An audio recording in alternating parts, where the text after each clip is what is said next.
Hi guys, welcome to my video. Magluluto po tayo ng talbos kamuting kahoy, pagkain ng probinsya. At meron po tayong bawang, sibuyas, magic, at ito po ang gagamitin nating gata, fresh gata. Ayan po siya. Tapos meron na po siyang labahita na halo. Ayan po siya.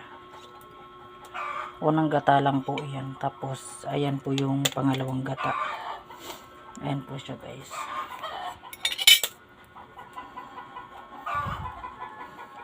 Igigisa po muna natin. Tapos lalagay natin yung gata.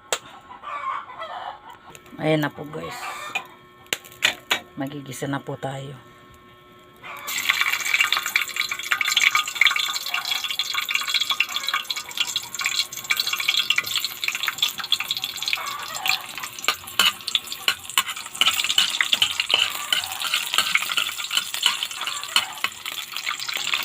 Ayan po guys, papulahin lang po natin siya, tapos ilalagay natin yung gata, unang gata. Ayan guys, medyo mapula na po.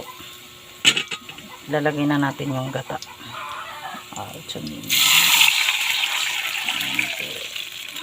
Kasama yung sahog niya, labahita. Tapos pag gumulo na po, ilalagay na natin yung talbos ng kamuting kahoy. Pero guys, bago po natin yan niluluto, igagamos po natin siya para pumiga at magiging ganito. Tapos pipigaan nyo po siya. Ayan. Para maging ganito siya. Tanggalin yung katas. Pero ang iba guys, hindi nila tinatanggal yung katas niyan kasi mas masarap daw. Ayan. Tapos pag kumulo yung unang gata, ilalagay na natin to. Ayan guys, medyo kumukulo na siya. Pwede na natin siyang ilagay.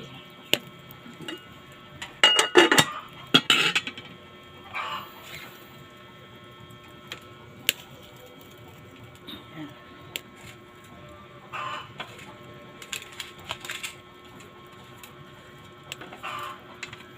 Pero kailangan guys, yung labahita nyo hugasan para hindi siya maalat.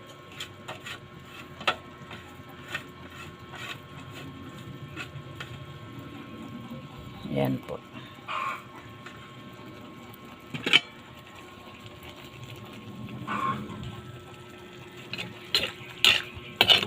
Ayan na po siya guys.